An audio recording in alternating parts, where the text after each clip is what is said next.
Good evening, everybody, and welcome to Carving It Up Live right here on Facebook Live, YouTube, and Twitter. As always, I'm Bryson Carver, a loaded Friday afternoon show for everybody out there. Going to talk about what was a crazy game last night between Cincinnati and Jacksonville. That was one of the best games I've seen in my life between two teams that we know are not going to make the playoffs. I know the Bengals are 3-1, but I'm going to apologize to Joe Burrow in just a second. So if you're a long time listener Carving It Up, you know that I wasn't huge on Burrow coming into the draft, but I got some splaining to do. And so I'm going to discuss that in a second, as well as Urban Meyer and Trevor Lawrence, as well as Dak Prescott getting some pretty high praise from the Panthers head coach, Matt Rhule. Matt Rhule compared him to not one, but two Hall of Fame quarterbacks, two guys that I think we would all agree are two of the 10 greatest quarterbacks of all time. That's coming up as well. Major League Baseball, American League wildcard chase is getting wild. And my team, the Red Sox, are right in the thick of it. I'm going to predict going to the final weekend of the Major League Baseball regular season, how this is going to play out, as well as the Super Bowl halftime show has been announced for Super Bowl 56, and it is going to be amazing. It is going to be awesome. They hit it out of the park. Great job, NFL. Going to talk about that later in the show, as well as my predictions for all of Week 4's action. This is the best part about Friday's shows, is the predictions. I've already done my upset of the week. I picked Jacksonville to upset Cincinnati. I was that close. So upset of the week's out the window, at least, for today's show, today on Friday. But if I were a betting man, as well as every other prediction for Sunday's NFL action in Week 4, that is all coming up next. But let's start with the Bengals and the Jaguars. First of all, what a game to be played between two teams. We know for a fact Jacksonville's not going anywhere near the playoffs.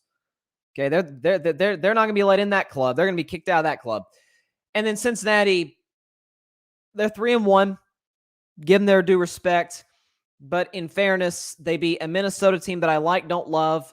They beat a Pittsburgh team that I don't like at all. And they beat the Jacksonville Jaguars, who I think are going to be tied with Detroit and Houston for the worst record in football. So it isn't like they played world beaters necessarily. But I will say this. Excuse me. I will say this. Joe Burrow, my man, I apologize. I know I said it on Monday, but I will make it official today. I was wrong about Joe Burrow. I said going into 2020, the 2020 draft, I should say, that I believe that he was going to be a bust. Now, some of that, in my defense, was not necessarily Burrow's fault. Some of that was the fact that he was going to the Cincinnati Bengals, right?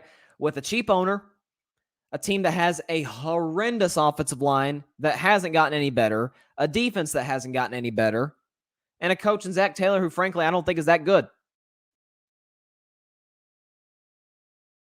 Plus, in a division, speaking of that bad offensive line where you got to deal with Pittsburgh's defensive line, Baltimore's defensive line, and Cleveland's defensive line that has Myles Garrett, who had 4.5 sacks last week against Chicago, who also has a bad offensive line.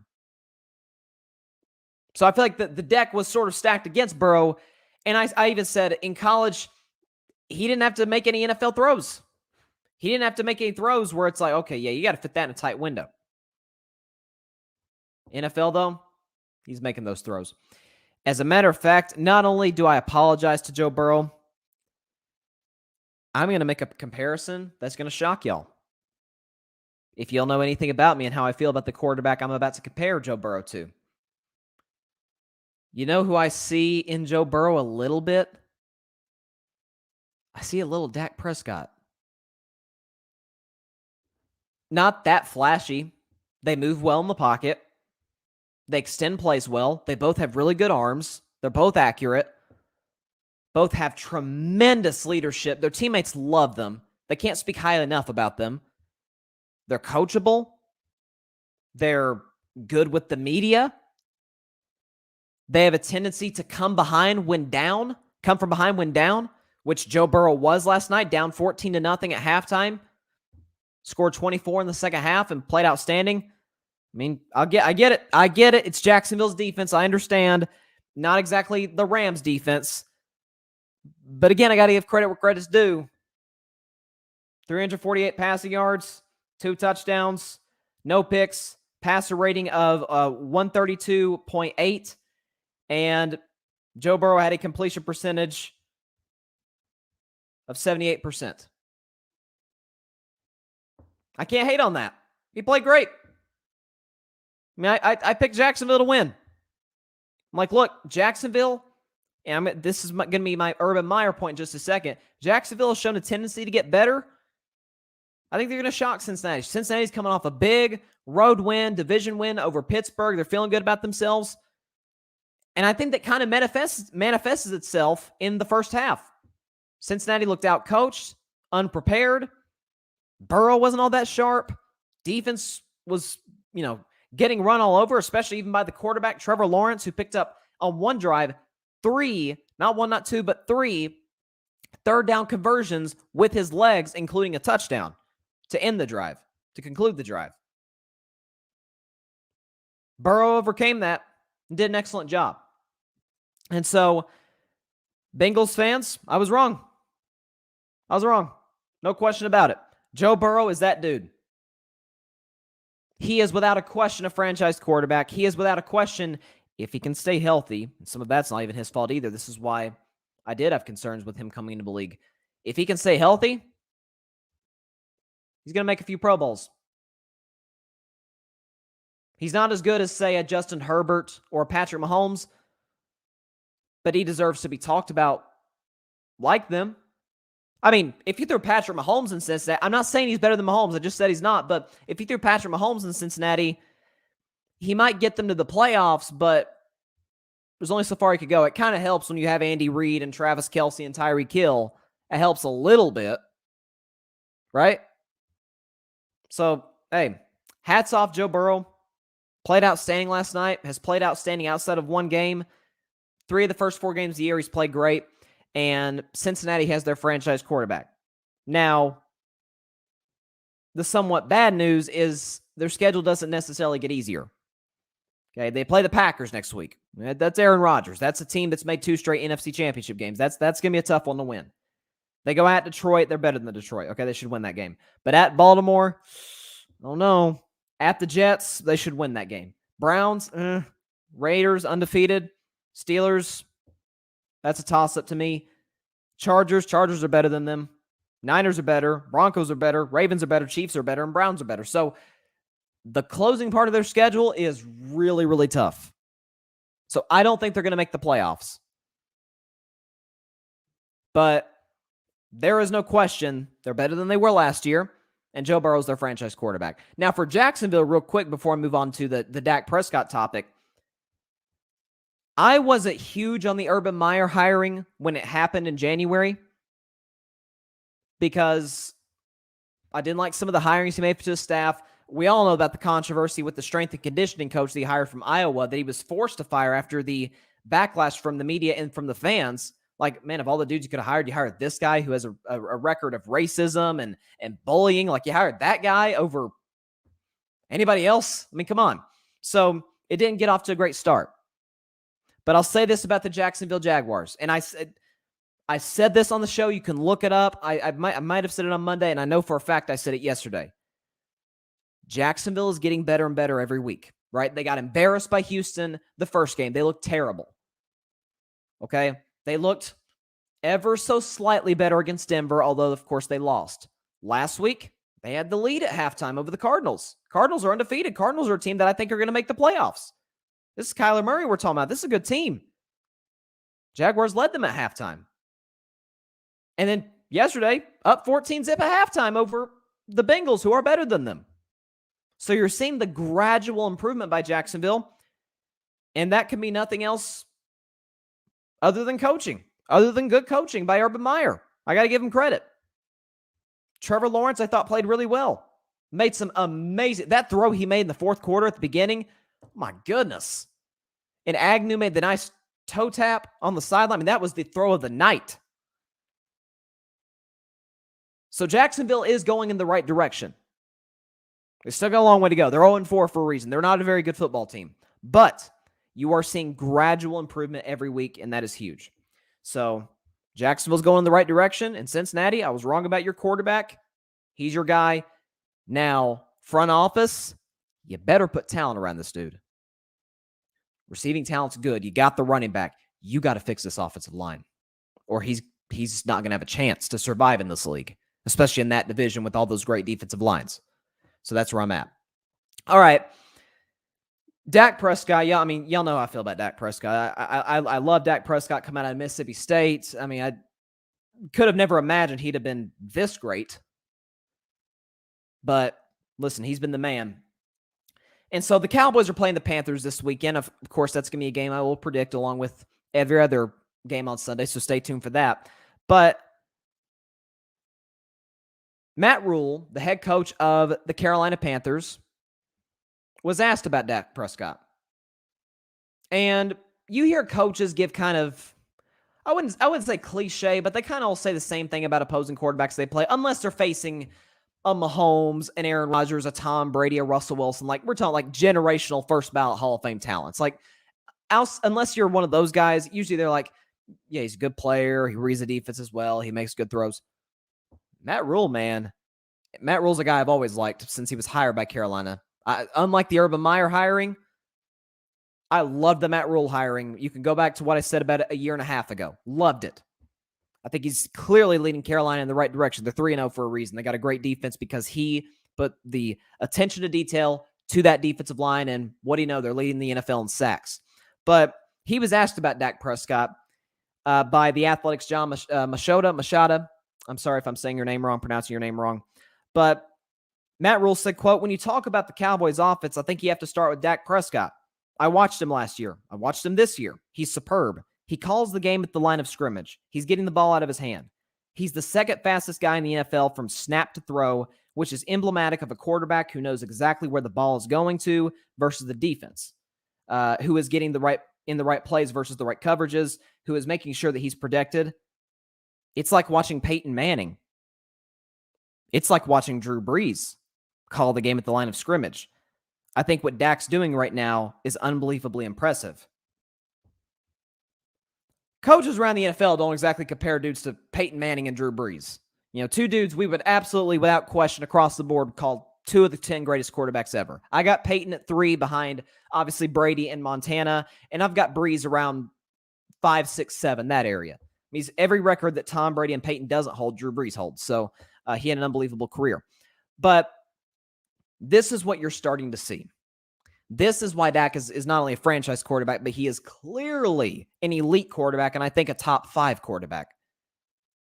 Does his talent blow you out of this world like that of Aaron Rodgers or Josh Allen or Patrick Mahomes? No, I mean, he's not that flashy of a player, really. Makes good throws, but he doesn't. He's got a really good arm. Underrated arm, you know, in my opinion.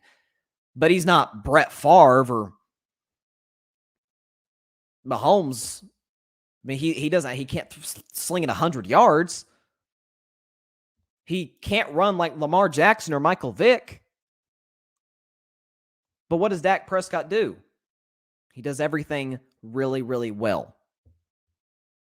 And when you tie that into maturity, when you tie that into film study, I heard Dak Prescott talking the other day about his time away from football last year, right? Of course, he got hurt the 5th game of the season, missed the rest of the year. And he was asked about what he did during that time during rehab. Like when he wasn't rehabbing that ankle, what was he doing? And he talked about he watched a lot of football. He watched a lot of film. It's that dedication. It's that commitment. Now, I don't think Dak is Peyton Manning-esque at the line. But as far as reading defenses, it's a clinic. Changing in and out of plays, knowing what to do, that's not something that just any quarterback can do in this league. Like, you can change plays, you can audible out of stuff, but you got to make the throws. You got to make the proper necessary adjustments, and Dak does that. And so Matt Rhule, I think, is seeing what a lot of people have seen, including myself, is that this guy is special. Is he generational? Not really. I mean, Tom Brady's not a generational talent. I mean, he's not that athletic. He does. He moves in the pocket, of course, very well. But he's at no part in his career, in year 1 or now in year 22, Tom Brady has never been a running threat whatsoever. He's got a really good arm, but not a crazy arm. But Tom Brady does everything really well. He doesn't really do anything great, but he does a lot of things really, really well, like in an A level.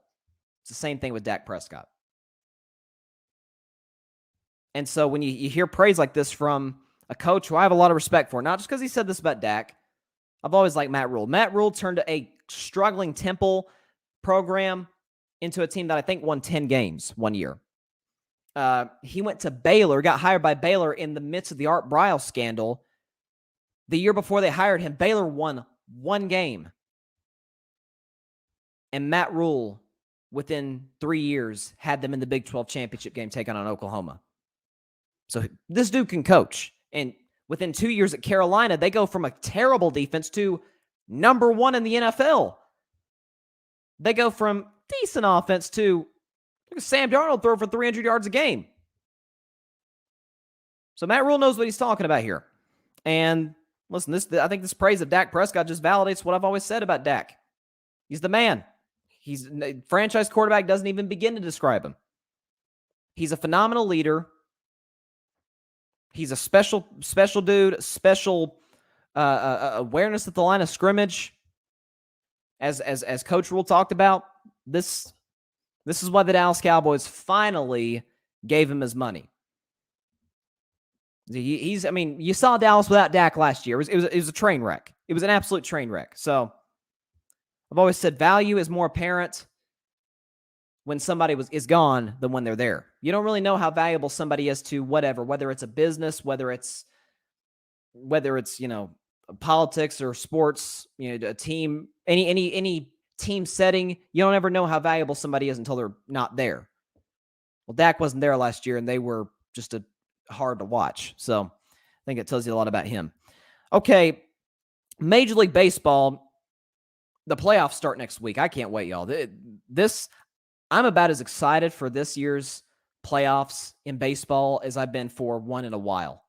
I mean, you've got so many great teams, both the National League and the American League, that I feel like can legitimately say we can win a World Series without a question. And so looking at the American League right now, it is chaos. It is absolute chaos in the wild card standings. Because right now, as we stand today,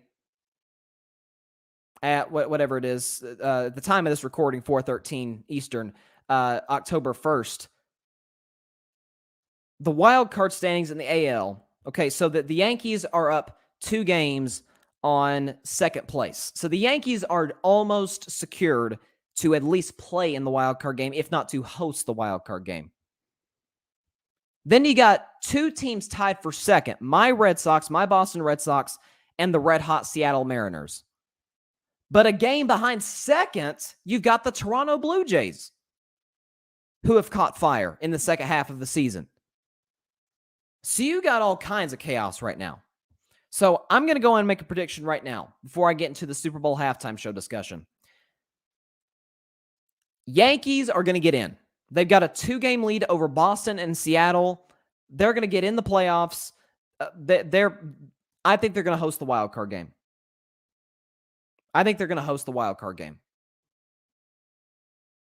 So the question is now, who plays them?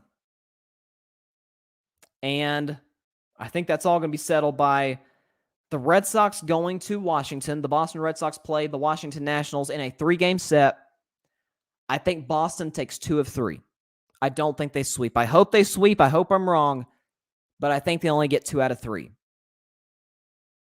On the part of the Blue Jays, I think that they sweep the Baltimore Orioles.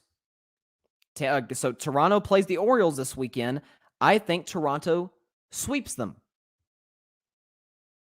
So that would put, as we stand, that would put the Red Sox and the Orioles at a deadlock. They're dead even. The Seattle Mariners play the LA Angels.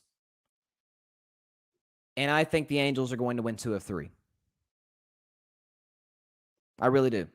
Angels are going to win 2 of 3. I think Seattle's season comes to an end. So that means Boston, Toronto for the second wild card spot. I believe on Monday there will be a game 163. Winner go home. The winner gets in the wild card game. The loser's season is over. If I'm not mistaken, I think the game would be played at Fenway. If I'm not mistaken, I think the Red Sox won the season series over the Blue Jays. The game should be played at Fenway as far as I'm concerned, as far as I know. So you would have a Boston Blue Jays, Red Sox Blue Jays winner go home game, basically a playoff game, really. And I think Boston wins it close. So that's what I think happens. As it stands right now, I think the Yankees get in. I hate the Yankees, but I got to be objective. Yankees are going to get in, and they're going to host the wild card game. They play, listen, I get the Yankees play Tampa Bay. Tampa Bay's already clinched the AL East. They've already clinched the number 1 seed in the American League. They've got nothing to play for except maybe just to try and get 100 wins. Maybe that's the motivation for Tampa at this point, but this series means nothing for the Tampa Bay Rays. They're going to rest some starters, keep dudes fresh and healthy for the postseason, which starts later next week. As for the Yankees, they're that close to getting in, and they want to host. They want the wild card game to be at Yankee Stadium, and I think that's what's exactly what's going to happen. On the part of the Red Sox, they take 2 of 3 against Washington.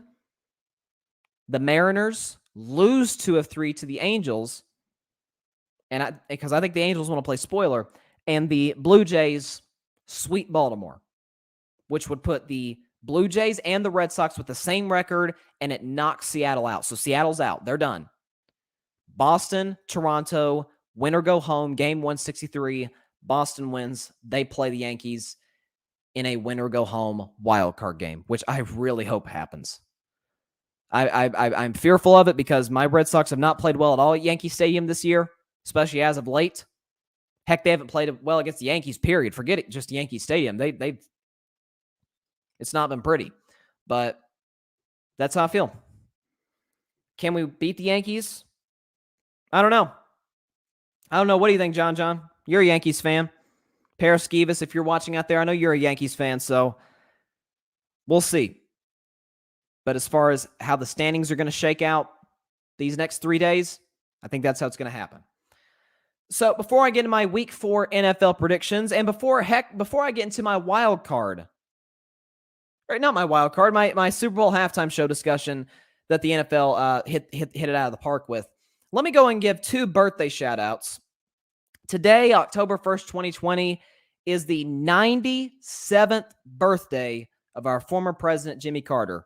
So for those of you that don't know, I'm a huge presidential history guy. I've always enjoyed studying it. And Jimmy Carter as a human being I've never gotten the privilege to meet the man, but from anybody that knows him, first class guy, just a good human being. He's a man of God without a question. He's just a good guy.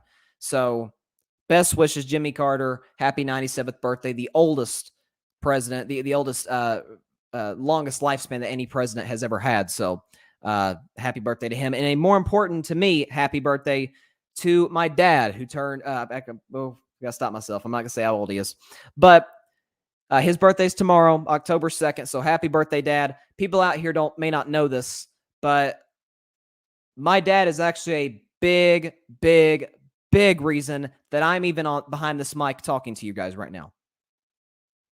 Because he was the first guy who suggested I even start a podcast. Honest to God, it wasn't my idea. It was not my idea. Heck, the name of the show wasn't my idea. That was my sister's idea. But happy birthday, Dad. Thank you for all the sacrifices you made for our family. Thank you for convincing me to, or not really convincing me, just at least suggesting to me to do a show which has evolved into what it is now. So shout out to my dad. So happy birthday to him. So some big birthdays this weekend. So, and anyone else celebrating a birthday, happy birthday to y'all as well. All right, Super Bowl halftime show. NFL bravo, because of course the football game for me is the main attraction. I mean, I'm a sports fan, of course. Of course, the football game's the main attraction. But one of the things that makes the Super Bowl really the biggest television event in America yearly. Because look, inauguration days, usually those get huge ratings. I mean, it's a new president coming in, for crying out loud. But that's every 4 years, right? Usually award show, Emmys, Oscars. I feel like the Oscars not having a host the last 3 years has hurt its ratings, but that's neither here nor there. But usually those get pretty good ratings. Almost every year, the most watched television event has been the Super Bowl. And one of the biggest reasons that is because you've got big stars at halftime, right? Got the big halftime show. We've had, in my view, the greatest halftime show of all time is Prince.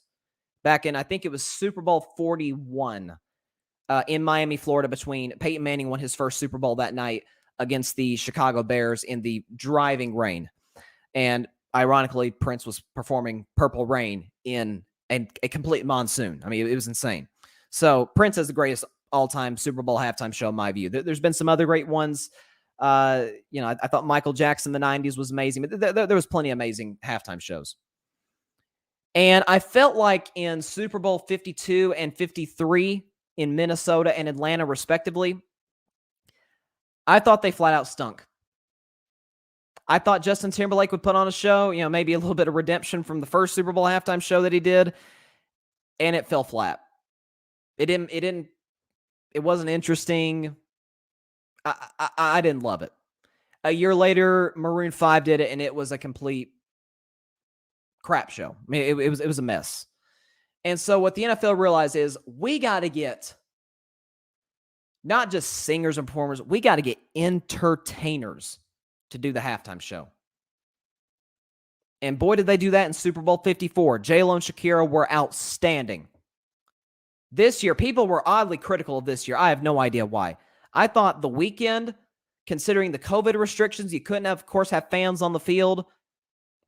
He more than half the show he had to do in the stands, in the stadium. They had to clear out this whole spot for his stage for, backup dancers and so on and so forth. So I thought The Weeknd did an outstanding job this year. And so this year, the NFL's gone all out. And this is the most exciting, I'm not going to lie. I mean, the Super Bowl's awesome. I'm always, the game, it's going to be amazing. I think Tampa Bay is going to play Buffalo, and if that happens, it's going to be an incredible football game. But I'm almost that excited for the halftime show because you've got an incredible list of performers. Dr. Dre, Snoop Dogg, Eminem, Mary J. Blige, and Kendrick Lamar.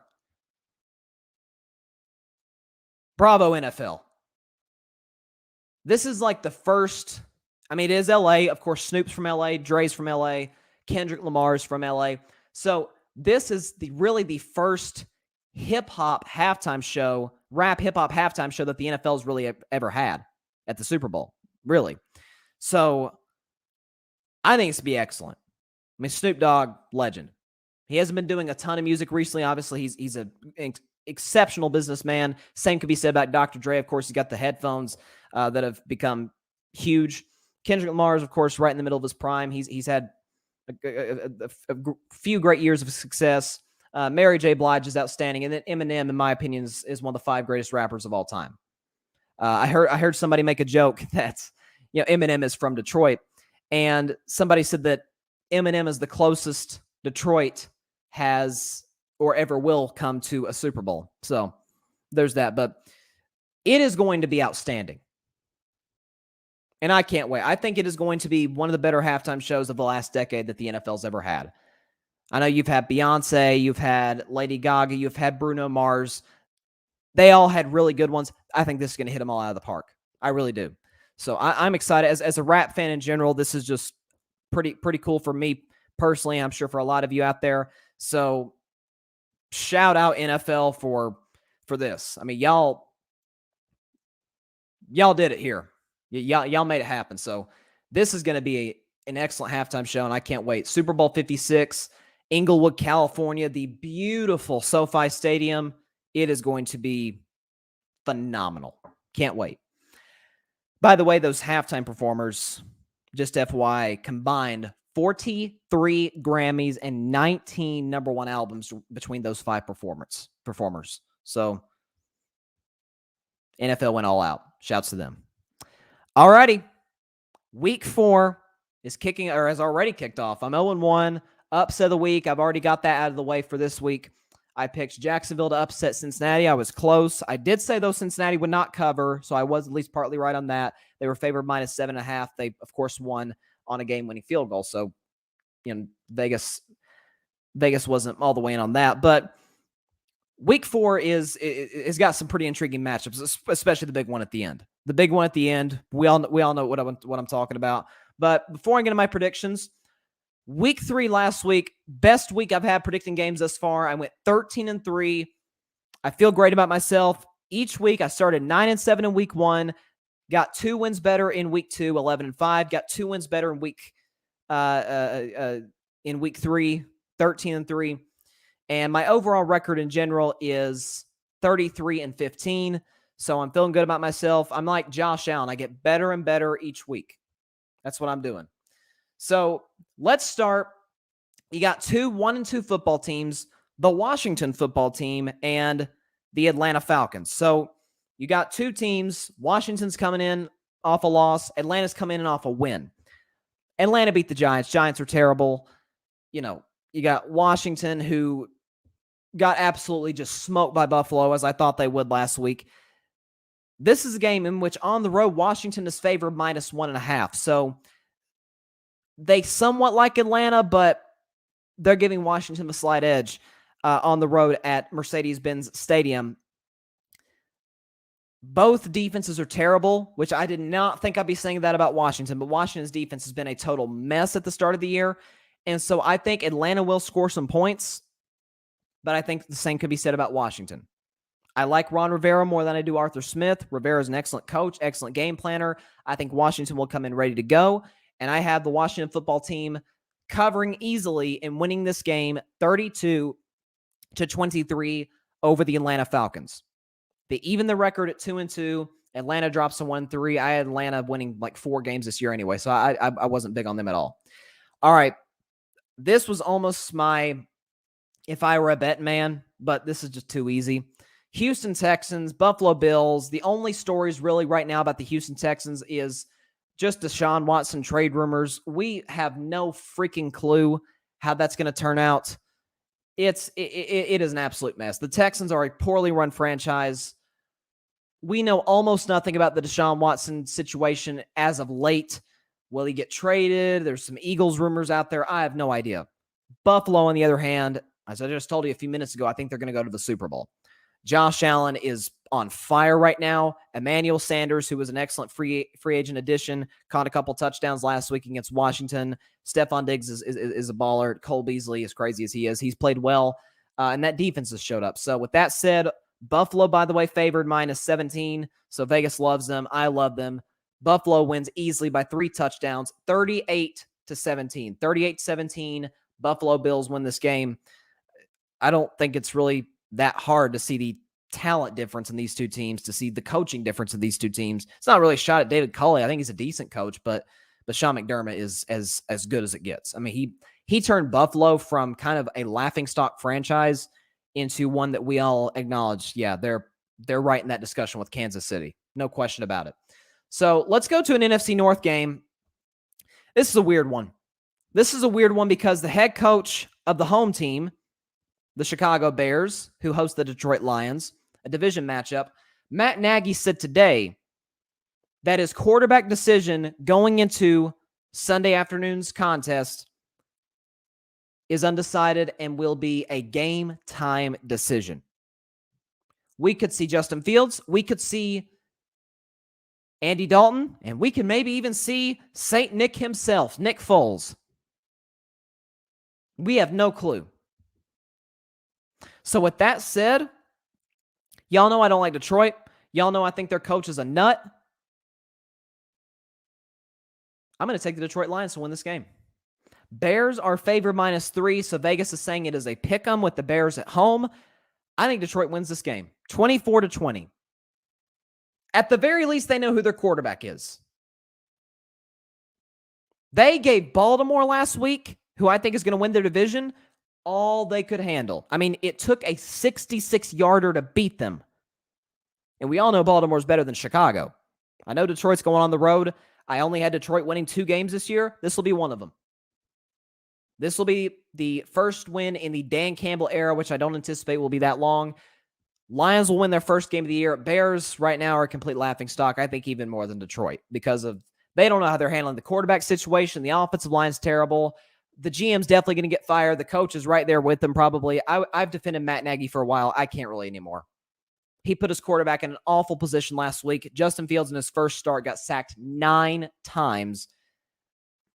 That can't happen. That cannot happen if you are an elite coach in this league. So I think Detroit goes to Chicago and wins that game 24-20.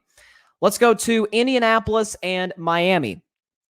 Indy's 0-3. Miami is 1-2. Miami's on a 2-game losing streak. Colts have not won a game this year, a 3-game losing streak. Miami almost beat Las Vegas last week. We all know that.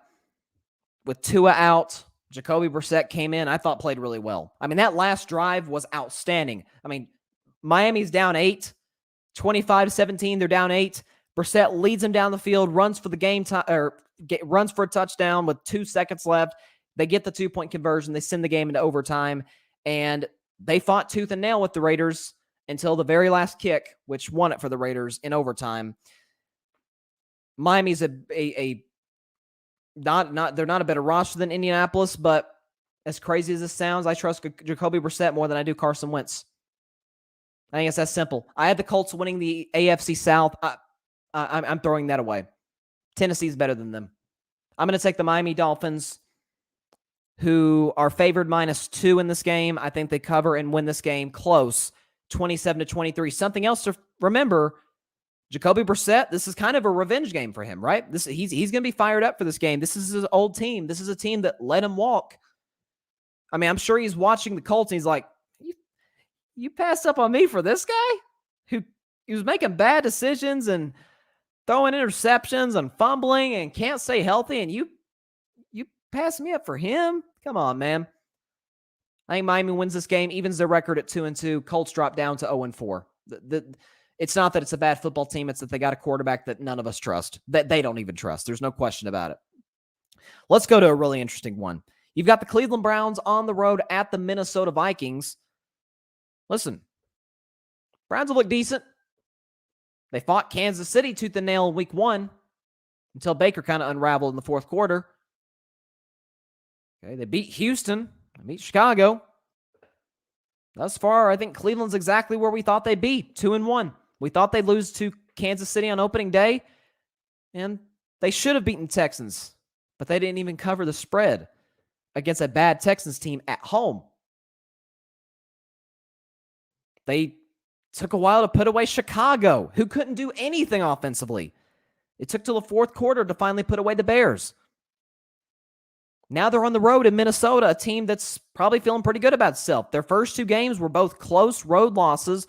Both ended on the last play. They beat Seattle last week after being down 10. Shut them out in the second half. Minnesota's feeling good about themselves. I'm going to take the Minnesota Vikings to win this game by a single point, 28-27. Minnesota evens their record, which also evens Cleveland's record at 2-2. Listen, I think Minnesota right now, Kirk Cousins, this is kind of, and I'm not a big Kirk Cousins guy, but this is kind of going under the radar. Kirk Cousins is playing outstanding football right now. If the Vikings weren't 1-2, if you flip their record, they're 2-1. I think Kirk Cousins' name should be the MVP discussion, at least through the first 3 weeks. Now, all season long, no. But thus far, he's played outstanding.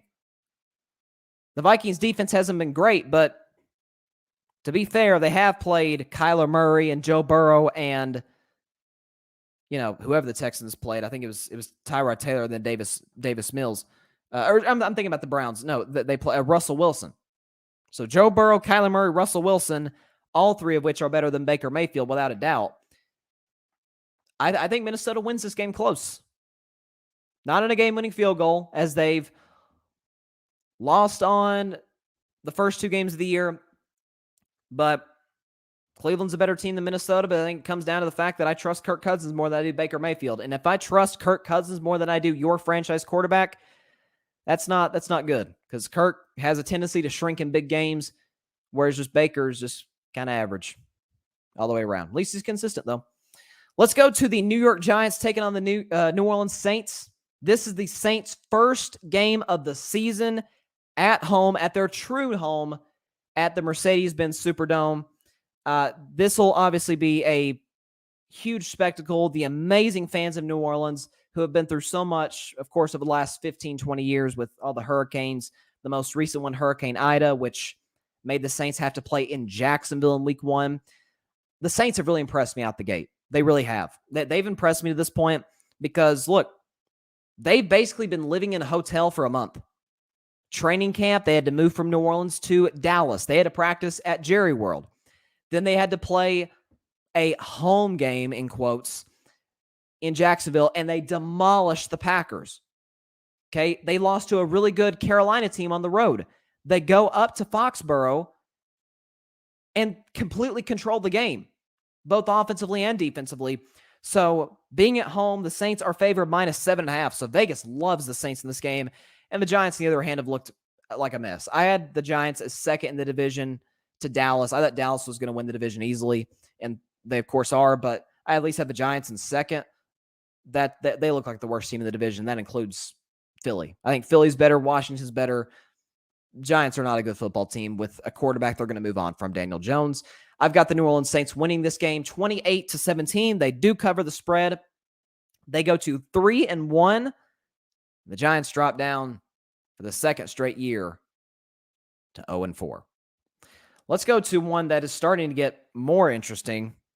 Tennessee Titans, New York Jets. Now, out the gate, I thought Tennessee easily. But it has been, it came out a couple hours ago that both A.J. Brown and Julio Jones are out for Tennessee in this game with injury. So now you're talking about a Tennessee team that's without its best two receivers against a Jets secondary that we know isn't very good. So they could have really taken the top off of this defense and then rode Derrick Henry the rest of the way. But with that being said, the Titans are still a much better football team than the Jets. This is going to be a long, long year. I'm sorry, Jets fans. I'm sorry, John. I'm sorry, Alfred. This is not going to be a great year once again for y'all. I'm going to have the Tennessee Titans winning this one easily, 35-24. They are favored right now by Vegas -6. The line was -7. It went down a full point after the injury announcement, but I still think they cover quite easily, 35-24. I don't think Zach Wilson will look as bad as he did the last 2 weeks against the Patriots and against the Broncos, but because look, this Tennessee defense is nowhere near those two. But Derrick Henry's going to have a field day. My fantasy running back, my first overall pick, who has not let me down thus far. Tennessee wins this game easily, 35-24. We're going to a game now between two 1-2 teams. One 1-2 team, kind of surprising. The other one is also surprising for different reasons. The home team that's 1-2, we thought they might be 0-3 right now. The road team we thought might be 3-0. We're talking about the Kansas City Chiefs going to Philadelphia to take on the Eagles. This is Andy Reid's second game in Philadelphia since he became the Chiefs head coach. Of course, he had a long, successful career as the Eagles head coach before he moved on to Kansas City. This is a big one for the Chiefs. I think that goes without saying because, look, you drop to 1-3, oh, it's panic time. The fans are going to panic. The media is going to panic. It is not going to be good at all for Mahomes, for Andy Reid, for the defense especially, which has been atrocious. So with that being said, I think Kansas City has a big chip on their shoulder. By the way, they are favored -7 on the road. I believe they cover. I think they win this game easily on the road in Philadelphia, 38-20. I think the Eagles showed that against an elite football team last week in Dallas, this team ain't ready to compete with the big boys yet. And so Kansas City, with a lot to prove, goes into Philadelphia and wins easily 38-20. Let's go to the game on Fox. I don't think it's America's game of the week, but it's a battle between two 3-0 teams. Arizona Cardinals, Los Angeles Rams, division rivalry. And you've got the Rams, who are favored at -4.5. Again, this is at SoFi Stadium. Listen, the Cardinals looked excellent out the gate. They had a shaky showing, depending on how you look at it, last week against Jacksonville. I commended Jacksonville at the start of the show. They're looking better and better every week. What I'm looking at right now with the Cardinals, we knew they could score points. Chandler Jones still got it. I mean, he did have 5 sacks after all in week 1 against the Titans on Ryan Tannehill. It's the only time all season that the Titans' offense has looked completely inept. J.J. Watt, still balling. He's not 2014 MVP candidate J.J. Watt, but he's still J.J. Watt. He could still give your offensive line all kinds of crap. I mean, he's still tough. So you look at the Rams on the other hand, and listen, there might be a little letdown come into this game. I mean, last week was almost a little Super Bowl-esque feeling to them because it's like, this is the champs come in, the Bucs are coming into our house. We got to show up. They got off to a little bit of a slow start, but second quarter on, it was all Rams all afternoon. And so I think there will be a little bit of a letdown early in the game. I think the Cardinals will jump out quickly.